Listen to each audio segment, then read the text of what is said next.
All right, Tuesday, December 22nd, 2015.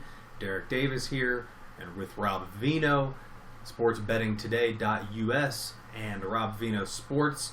Two bowl games today, Rob. Let's start with the first one, game 213, 214. Akron, the visitor here. Utah State playing the home team role in Idaho, the famous Idaho Potato Bowl on the blue turf in Boise, Idaho.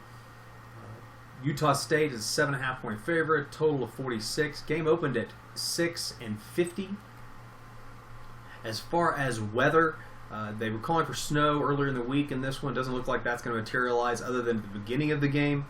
During the game, the temperature should be high 30s, low 40s, winds 5 to 8. Nothing really to speak of. Snow definitely not going to be a factor in this game. Overcast for the game in Boise. As far as injuries, for Akron running back DJ Jones is questionable today. For Utah State, quarterback Kent Myers is probable today. Rob, Utah State kind of limps into this one. They've lost 3 of their last 4, 5 of their last 6, or 4 of their last 6, rather. Defensively, this year have not been able to contain folks like they have in the past. Utah State always a team that hangs its hat on defense. That has not been the case this year, Rob. However, they played a really tough schedule. Utah, Washington, Colorado State, Boise State, San Diego State, New Mexico, Air Force, Nevada, Brigham Young, all bowl teams. And their offense has been very proficient, although they do lose offensive coordinator Josh Heupel to the University of Missouri. We know sometimes that can have an effect on an offense. As far as Akron, Rob, they come in 4-0 against the spread last 4 games, as well as 4-0 straight up. Although they have not beaten anybody of real caliber.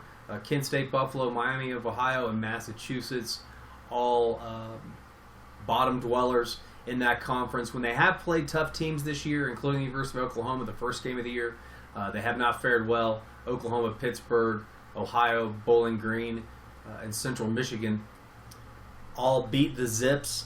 So they have not had a lot of luck against superior teams, at least as far as your point, as far as your power rankings go. But the optimists might say that Bobby Bowden's team played better football down the stretch. They've covered 7 out of their last 9. And you've got to figure that the emotional Terry Bowden will have him fired up for this one, Rob. I agree with you, Derek, that Terry Bowden, head coach of Akron, probably will have his team sky high to play this football game. Akron doesn't get many chances to go to bowls. Certainly the fact that the bowl season has been stretched to 40 games now was beneficial to the Akron Zips. But if we look at the fundamentals of this game, I think the first thing we could start with is the Akron defensive front 7 and the fact that teams just don't run on these guys. Now, they did not play, as you mentioned, a who's who of top-tier offenses this season. But if we just take a look, they opened the year against Oklahoma.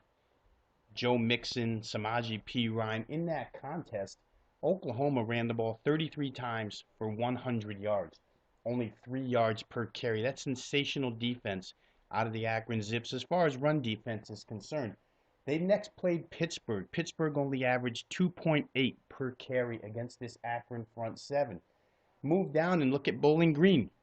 Sure, Dino Babers' team throws the ball all over the lot, but they're very dependent on their running game to balance things off as well. Bowling Green ran for 2.9 yards per carry against Akron.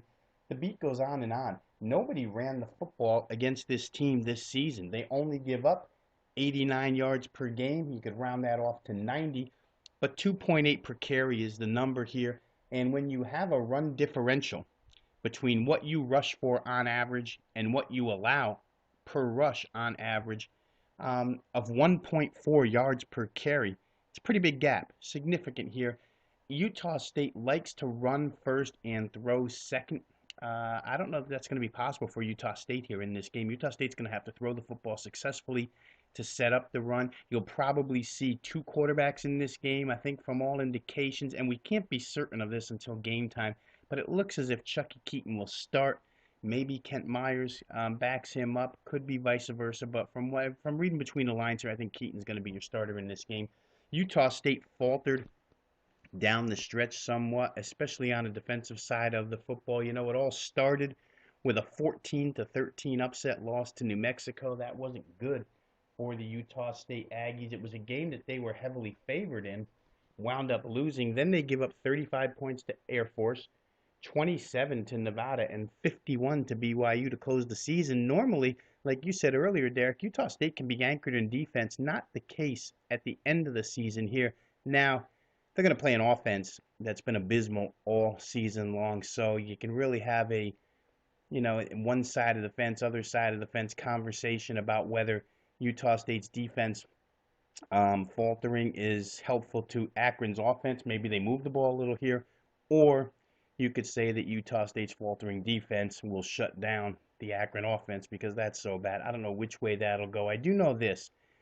Power ratings made this game Utah State -9. When I first saw it, I looked at it a couple of times. It felt big to me. The number only came out -6, so there was a lot of room there to play Utah State. Since then, and including this morning, we've seen this game bet up to Utah State -7.5. I think in a couple places we now see -8. The strength of schedule certainly favors Utah State. The power ratings that I keep show Utah State's opponent strength to be 8.5 points better on average per game than what Akron played this year. So yes, Utah State's played a much better schedule, but I think the Akron defense and just the way the fundamentals line up here can keep Akron in this game. They can't turn the ball over and give Utah State short fields. I didn't play the game. I took a pass, but I do think that maybe Akron plus the 7.5 points are worth a look here.